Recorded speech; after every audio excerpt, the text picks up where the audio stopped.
안녕하십니까? 원주에서 전해드립니다. 원주 모 임대아파트 전세보증금 미반환 논란이 일고 있는 임대업자에 대한 고발장이 접수돼 검찰이 수사에 나섰습니다. 검찰은 지난 9월과 11월 보증금을 받지 못한 입주자들에게서 임대업체 대표가 회사 돈을 개인 용도로 쓰는 등 횡령과 배임 혐의가 담긴 고발장을 2차례 접수하고 사건을 수사하고 있습니다. 검찰은 원주 지역뿐 아니라 전국적으로 피해자가 있는 대규모 사건으로 보고 수사를 진행하고 있다고 밝혔습니다. 한미 양국이 원주 미군기지 캠프롱 반환을 결정하면서 이제 시민들을 위한 공간으로 활용할 수 있게 됐습니다. 정화 작업만 조기에 끝나면 빠르면 내년부터 본격적인 개발 사업이 가능할 전망입니다. 권기만 기자가 보도합니다. 3m 정도 파내려가자 기름이 흘러나오면서 기름띠가 선명하게 나타납니다. 맨 땅에 불이 붙을 정도입니다. 기름이 떠다닙니다. 토양도 기름에 찌들었습니다. 2001년 이후 원주 미군기지 캠프롱에서 발생한 기름 유출 사고는 확인된 것만 4차례.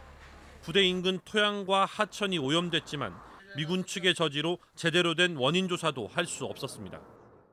그렇게 굳게 닫혀있던 캠프롱이 68년 만에 시민들의 품으로 돌아오게 됐습니다.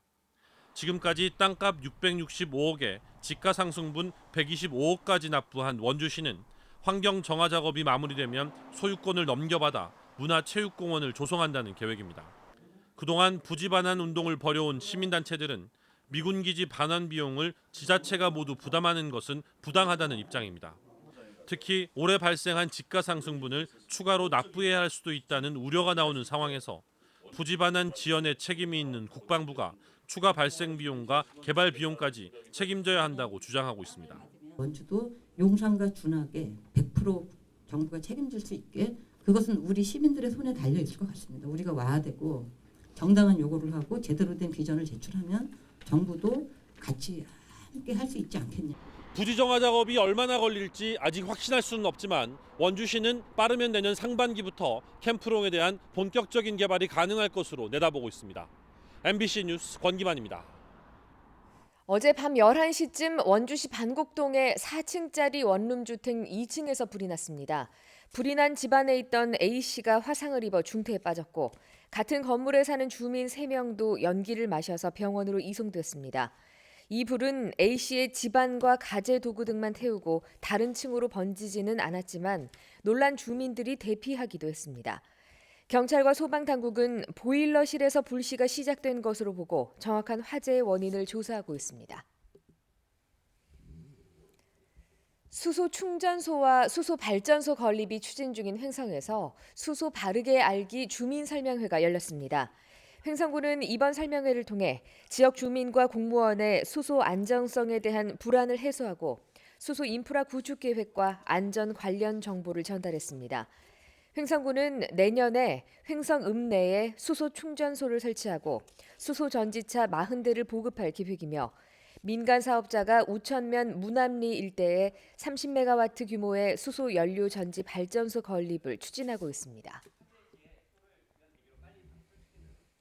원주시가 도내에서 유일하게 해양수산부가 지정하는 내년도 내륙 어촌 시범 사업지로 선정됐습니다. 해양수산부는 원주시 등 전국 6곳을 내륙 어촌 인프라 확충 시범 사업지로 선정하고 앞으로 3년 동안 사업지마다 어촌 재생 사업비 50억 원씩을 지원한다고 밝혔습니다. 이에 원주시는 20억 원을 더해 간현 관광지에 민물고기 인공 산란장이 있는 수변 생태 체험장을 만들어 섬강을 쏘가리의 중심 사업지로 조성합니다. 강원도 내 한 공장에서 일하는 외국인 여성 근로자들을 한국인 관리자가 1년 동안 성추행했다는 의혹이 제기돼 경찰이 내사에 나섰습니다. 강원지방경찰청은 횡성의 한 공장 숙소에서 외국인 여성 근로자들의 신체 접촉 등 성추행 의혹과 관련해 내사를 진행하고 있다고 밝혔습니다. 경찰은 현재 성추행 피해를 본 외국인 여성들에게 접촉하고 있다며 진술을 먼저 확보해서 조사하겠다는 방침입니다. 강원도 소방본부가 현장 출동 시에 발생한 손해 중 5건에 대해서 보상을 해주기로 결정했습니다. 강원도 소방본부는 올해 현장 출동한 현장 중 화재 3건과 구조 2건의 경우 불가피하게 출입문을 열다 문틀과 잠금 장치가 망가져 집주인이 수리를 했는데 이 비용을 보상했다고 밝혔습니다. 5건 전체 보상 금액은 440여만 원입니다. 소방본부는 그동안 적법한 소방 활동으로 불가피하게 피해를 입은 국민의 경우 보상책이 막막했다며 보상을 위해서 지난해 8월 소방기본법이 시행됐고 강원도에는 지난 2월 처음으로 손실보상위원회가 만들어졌습니다. 지금까지 원주에서 전해드렸습니다. 고맙습니다.